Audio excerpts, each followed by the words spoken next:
حدیث نمبر 5185۔ امام مسلم نے 2 سندوں کے ساتھ اس حدیث کی مثل روایت کیا ہے، اور ان دونوں روایتوں میں یہ ہے کہ اس وقت اپنے ہاتھ تولیے سے صاف نہ کرے جب تک انگلیوں کو چاٹ نہ لے یا کسی سے چٹوا نہ لے۔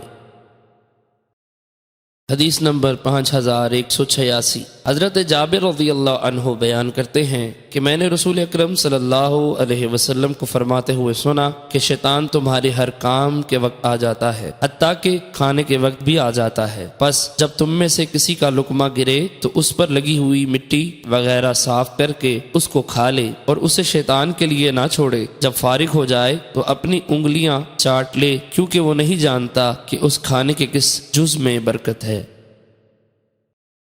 حدیث نمبر 5187۔ ایک اور سند سے بھی یہ حدیث مروی ہے، اس میں یہ ہے کہ جب تم میں سے کسی شخص کا لقمہ گر پڑے، اس حدیث میں یہ نہیں کہ تم میں سے ہر شخص کے پاس شیطان حاضر ہوتا ہے۔